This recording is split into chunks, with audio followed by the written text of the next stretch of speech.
जय सिया राम मित्रों स्वागत है आप सभी लोगों का अपने इस यूट्यूब चैनल लाइफ ऑफ सनातनी में और स्वागत है आप सभी लोगों का श्री रामचरितमानस रामायण के एक और नए अध्याय में। तो मित्रों, जैसा कि आप सभी लोग जानते हैं कि पिछले वीडियो में श्री रामचरितमानस रामायण को अयोध्या कांड में दोहा क्रमांक 45 पर समाप्त किया था और आज यहीं से आगे बढ़ने वाले हैं। तो यहाँ पर जो श्री रामचरित रामायण की सुंदर सुंदर दोहा चौपाइयाँ हैं उनका आनंद लीजिए। और यहाँ पर जो अभी बहुत ही भावुक होने वाली यहाँ पर कथा चल रही है जिसमें भगवान श्री राम को वनवास जाना है, उस कथा को भी पूरा सुनिए और उसका भी आनंद लीजिए। चलिए मित्रों, तो बिना कुछ देरी के वीडियो में आगे बढ़ते हैं। लेकिन मित्रों, वीडियो में आगे बढ़े उससे पहले हमारा आपसे बस एक ही छोटा सा रिक्वेस्ट है। यदि आप लोगों ने अभी तक इस यूट्यूब चैनल लाइफ ऑफ सनातनी को सब्सक्राइब नहीं किया तो नीचे जो सब्सक्राइब का बटन है उसे दबा कर चैनल को सब्सक्राइब कर लेना है, साथ ही दबा लेना बेल आइकन घंटी को।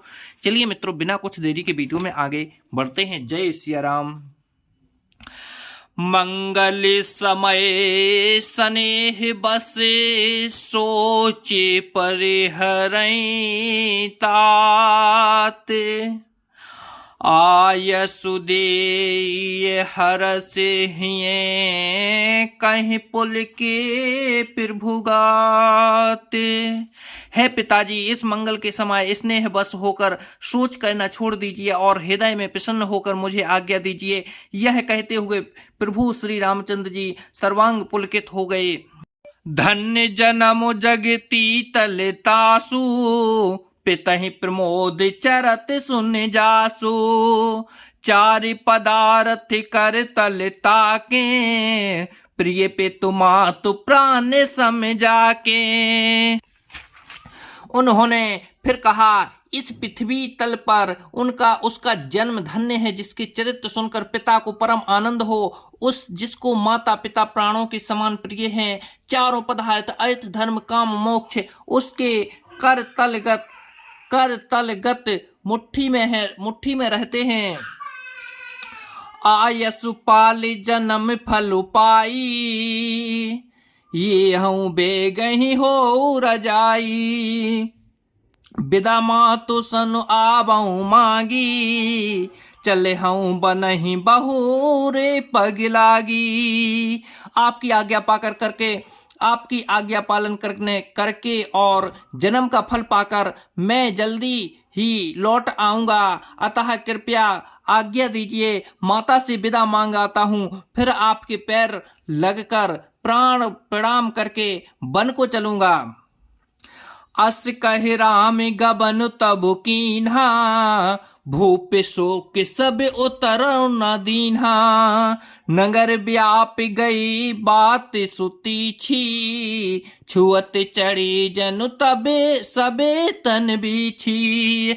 ऐसा कहकर तब श्री रामचंद्र जी वहां से चल दिए। राज ने शोक बस कोई उत्तर नहीं दिया। वह बहुत ही तीखी अप्रिय बात नगर भर में इतने जल्दी फैल गई मानो डंक मारते ही बिच्छू का विष सारे शरीर में चढ़ गया हो।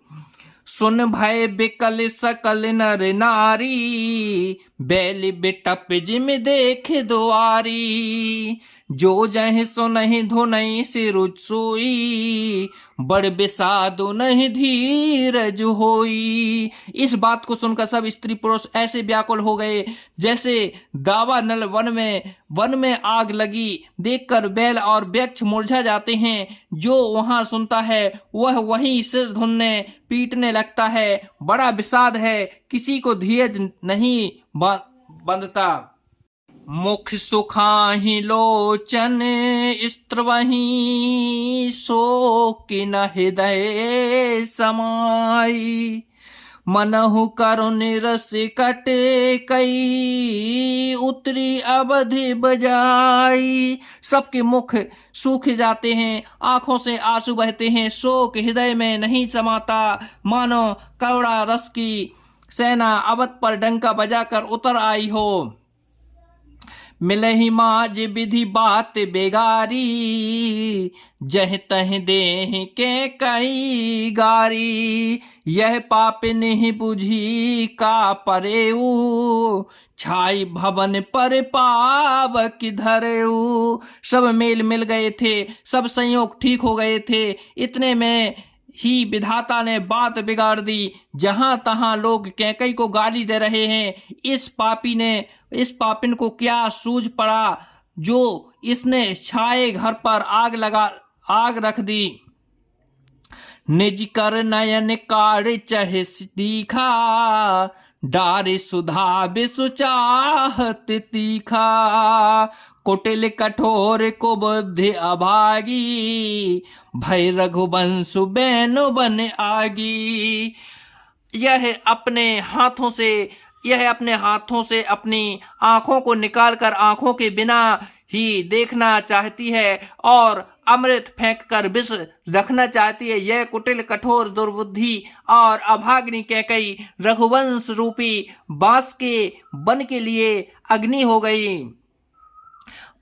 पालव बैठे पेड़ यही काटा, सुख महु शोक ठाटो धरि ठाटा। सदा रामो यही प्राण समाना, कारण कवन कुटिले पन उठाना। पत्ते पर बैठकर इसने पेड़ को काट डाला, सुख में शोक का ठाड़ ठट कर रख दिया। श्री रामचंद्र जी इस सदा प्राणों के समान प्रिय थे, फिर भी ना जाने किस कारण इसने यह कुटिलता ठानी। सत्य कहहि कबि नार सुभाऊ, सब विधि आगहु अगाध दुराऊ। निज प्रतिबिंबो बर को गहि जाई, जाने न जाए नार गति भाई। कभी सत्य ही कहते हैं कि स्त्री का स्वभाव सब प्रकार से पकड़ में ना आने योग्य अथाह है और भेद भरा होता है।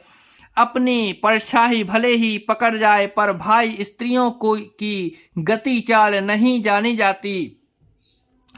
काहे न पावै कुजार सके, का न समुद्रे समाई।